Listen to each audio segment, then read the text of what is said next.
Next, hands of the week goes to the Freya motherfucking family. Freya family versus Hezzy family is hands of the week. And to be honest with you, calling it the hands of the week is actually not very fair because it wasn't really hands throwing. It was just ass. It was boots to asses, honestly. The Freya family just put boots to all the Hestia family's asses.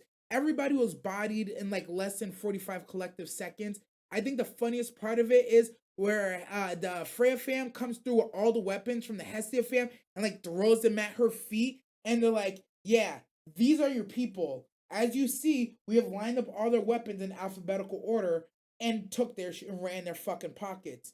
What you gonna do about it? This fight is over. It was brutal. It was fucking brutal, bro.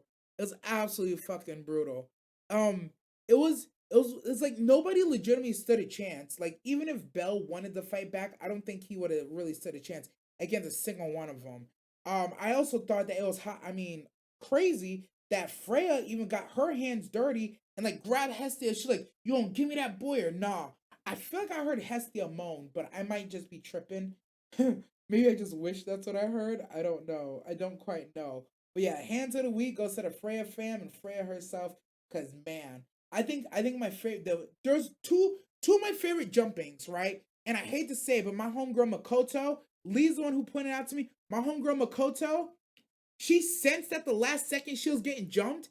All she got to like pull out her sword like a quarter, bop, done. Got bopped one time she was done. And then poor Harume was chilling in the streets. Aisha's like, the Freya fam's here. And then she's like, I'll protect you. And like, you'll protect her? What are you talking about? We already took her out. 10 seconds into the fight, Aisha blocks 3 people and like, protect her. You failed at that already. Aisha looks back and Harume is already bodied on the fucking floor, bro. And Aisha's just like, what? Nani? And then body too. It was raw. It was absolutely raw. I'm not supposed to laugh because the Hestia fam is my fam, but sometimes you get your ass beat so bad you can't, instead of laugh, you just cry. Or instead of crying, you just laugh. Instead of crying, you just laugh. Credit to the Freya and the fam for running those fucking pockets. Next award of the week goes to most despicable. And as you might have guessed, most despicable is going to fucking Freya. Why? It's not only for sneaking the Hestia fam, it's for really showing us how ugly divine love can be and that it can come at the cost of what you actually want versus what they want for you. Divine love is one of those things, like, I'm gonna get into theology a little bit, like the Bible and religion and stuff. Divine love, I've always said, and people call me a blasphemous person for this. I've always said, if the Grandmaster in the sky, by his grand design, is very okay watching all of us down here suffer, murder, do horrible atrocities and things to each other, and says, "But I love you all." If that is what divine love is like, I don't know if I want that kind of love. So very much in that way, Freya embodies what divine love is, in that it doesn't matter when it comes to the divinity, it doesn't matter what you actually want. And by you, I'm talking about Belle in this sense. What Belle actually wants doesn't matter. Freya has decided that she has a divine love for you and she wants you. And that means you just belong to her by any means, circumstances, or ways possible. Your happiness is not included into this divine love. Your wishes, your desires are not included in her version of this divine love. She loves you and you are going to become hers regardless of what you think about the situation. The people that you love and you would want to come with you don't get to come. And it's just one of those things where it's like, if this is what being loved by goddess is like, I don't fucking want it. Don't sign me up for this shit. Leave me in the back of the bus with Rosa. Like, just don't. This is not good. Bell gets ripped away from his familia, ripped away from the one person who gave him a chance, ripped away from everything that he knows. He's thrown into a completely unknown fucking situation. And it's like, because you love him, this is what you're willing to do because you love him? You will enslave an entire city and defile yourself and break the laws that you made yourself as a goddess because you love him? if that's divine love, I don't want it. I kind of really don't want it. Leave me out of it, you know? And on that level, that's why Freya gets most despicable. Because the things she's willing to do, the lengths that she's willing to go through, is just it's overkill. It's OD. It's unnecessary, to be completely honest. And it's a very much a selfish form of love where, yeah, she doesn't care that you're not happy. She loves you and you belong to her. She doesn't care that you stop eating and drinking water and you're trying to offer yourself. She's gonna stick a fucking IV in your arm and make sure that you survive and you live forever because she loves you. It doesn't matter that you tried to Alt F4 and quit the game every single day for the last 360 days. Because she loves you, she stopped you and saved you and just kept you in a cage of her own design. It's despicable shit, bro. It's honestly despicable shit. She's despicable, but those toes, that ass, that fit, woo! Still love her, but not for me. I love her from afar, not up close. And that's on God. Hezzy fam lucky to be alive. She asked nicely. Stop. Fred's diabolical. She's despicable, bro. Bell talk about harms and shit. Anime Bell wants only one. Oh, interesting. I just realized where the hell is Loki family while Eyes is fighting for her life? Aren't they the only people that can fight Freya family? Not really. Yes, but not really. From my understanding and the depiction of the Freya family, I think the weakest person in the Freya family like can low diff just about every single other familiar on their in their own right. Like I learned the hard way 2 episodes ago or 1 episode ago when the Chenny Boyo dude in the Freya familia was like fighting the tavern girls and completely fucked them up. I was like, I know that I'm supposed to believe he's strong, but I didn't think he was stronger than Ryu. He made Ryu look like a level 1, bro. He made Ryu look like a level 1. So like the way I see it is like the Freya, yeah, somebody could step up to the Freya family, but not the whole Freya family. Like they could like take out one. Some people would say skill issue. I disagree. Eyes did this citywide assault. I think Eyes is one of the few people who could actually step up to the Freya family and probably like wipe a couple people out. But outside of Eyes, like I don't think like if Bell had to fight them, I don't think Bell could beat most of them, bro. I think Bell loses to like actually, I think Bell loses to everybody in the Freya family right now. I think if Hestia levels him up, it kind of closes the gap a little bit. But I don't think he beats a single one of the Freya family's minions. I mean, he no Horn he low diffed Horn. He definitely did Horn. Horn he got. What allies? What allies? What allies? Against the Freya family, there's no allies. Everybody knew what she did to Ishtar. There's no allies, bro. I know Bell's level 4. I know Bell's level 4 because we were bitching that Hestia didn't put him at level 5. But that's just me. But we're gonna move on. All right, the next award, or I guess downgrade, is L episode of the week. Tower of God. Tower of God was so bad this week.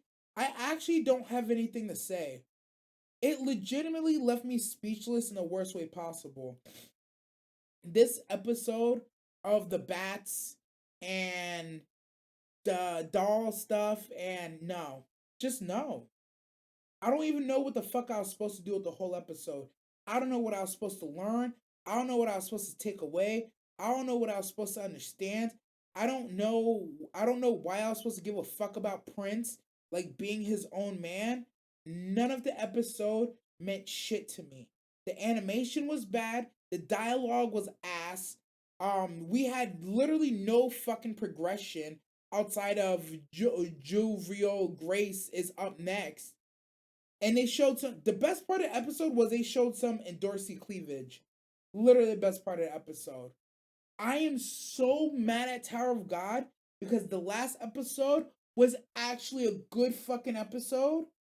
Story wise, just to come back and give me this fucking nothing burger, I took it personal. At this point, I take Tower of God very personal every time they have a bad episode. I take it very fucking personal because I don't know what we're doing. I truly feel like we've completely lost the plot. I know we're supposed to be fighting this workshop battle. Somebody's gonna win Emily. We're gonna find out Emily is like an actual person stuck in a machine or something of the sort that needs to be saved. Everybody's slowly but surely finding out that Bam is Jew Grace for y'all. I understand what we're supposed to be doing, but I don't know what the fuck this episode had to do with anything. I don't fucking know. And then here come the manhwa niggas talking about, oh, in the manhwa they did this and the manhwa did that. Yeah, that's all cool. But I'm talking about the anime, baby. Anime is doing shit for me right now. I feel like I'm being played with and my time is getting wasted. I still look forward to Tower of God because I know I know Tower of God got the sauce, man. I know they can do it. I know they can fucking do it. I know they're cooking something. I just know it. But god damn it, I'm hungry and I don't want to wait another 3 hours to fucking eat, mom. I want the food now. Oh, okay. I'm glad I got that out. Cause I ain't gonna lie to you. That was sitting on my chest for a couple days. It really was. Cause bro, assuming how it works with little nerves for Belle to be held back. I think like Pokemon to get your Pikachu. No, Hestia said she was holding him back. No, okay, let me backtrack to the Belle thing. Hestia literally said she was holding Belle back because once you break level 5, there's other familias and other guilds that will come and try to recruit you and bother you because people making it to level 5 and past level 5, it's not a lot of people have done it. There's not a lot of level 5s around from my understanding. Like once you hit level 5, you're like the top like 10% of all adventurers of all fucking time in all of known history. The way that it's being talked about hitting level 5. So she's trying to protect Belle from these motherfuckers that would want to bring him into dangerous situations, make him join dangerous guilds, go on dangerous missions, and just flat out just being away from the familia so she didn't upgrade him to level 5. That's what I'm supposed to understand. That's what she said she didn't do it for. That's why she said she didn't do it yet. So like that's my understanding. Well, there's hell level 5s that aren't in play. I don't know that. Like Ryu and her maid girls, are they level 5? I thought they're just level 4s. But again, I also a lot of times when it comes to Danmachi, I don't know if I'm supposed to know certain people's levels and shit. I don't know if I'm supposed to already know it or I'm supposed to assume, or it's one of those things like it's been told to me and I just don't know it's been told to me, or like it kind of gets revealed later. So that's why I say that. But anyways, all right, next award. We're getting to best boy and best girl. Best girl of the week goes to Momo for one, not only lifting up Okarun every chance she gets. She's at the gate.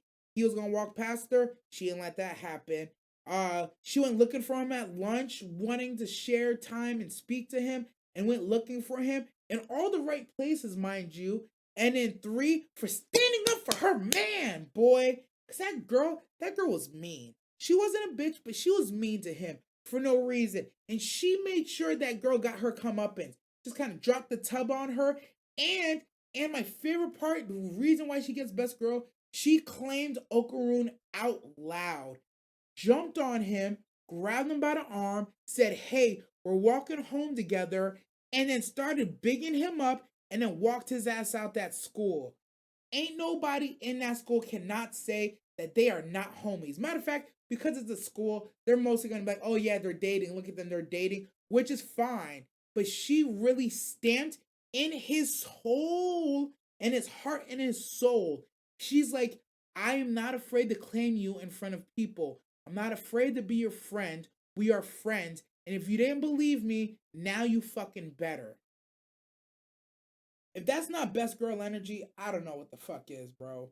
If that isn't what a best girl does, then you need to show me. Fucking fire. Also, she's just fucking cute. The crab shit, her eating the fucking crab is absolutely fucking ridiculous. I still don't know why they did this. I still don't know why she's tearing up the crab like this. It confuses me to this day, but at the same time, like, do we actually have to ask? She's a fucking gremlin, bro. She's a perfect little gremlin. I was gonna say, if I had a Momo when I was in high school, I had a Momo, bro. Yeah, shout out to the Momos of the world. Shout out to y'all, man. I can't say that enough. Good shotty. She's something, but girl, you isn't it, in my opinion, is that she's in the trendy stuff for boxing. I don't know. When they're in trouble getting behind, they call her as a Gairyu. Yeah, I still don't quite understand what that term means. I thought that term was for like girls in Japan that were into like popular pop culture. So like they did the hip stuff, they talk hip. Some of them have tans, they kind of dress a little bit more Western. I feel like it was the Japanese girls. I'm just gonna say it's the Japanese girls that had a little bit more of a Western aesthetic. They had very much a Western aesthetic. That's what I always took as Garyu as. I don't see her as that though. She's just cool. I don't know. She's just cool. So I don't know if that's the same thing. Gen Z crap, probably.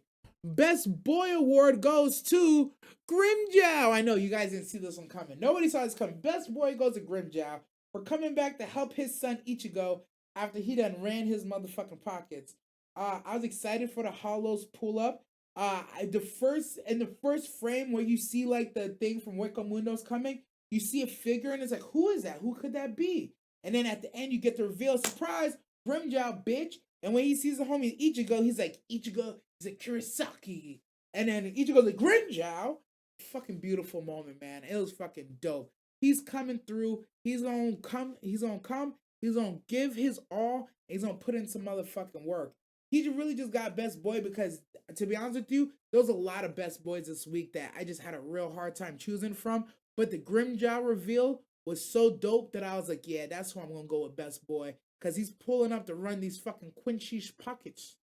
We're gonna run some Quincy pockets. We're gonna make sure we get the get back for what he did in Weko Mundo. We'll make sure we beat his motherfucking ass. So yeah, best boy goes to Grimjow for saving this, for coming through, and once again, gonna save Ichigo, his son.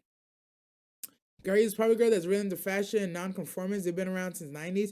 Most technically, Gary just not a tanned one. That's fair. That's fair. Thanks for the lurk, Bria.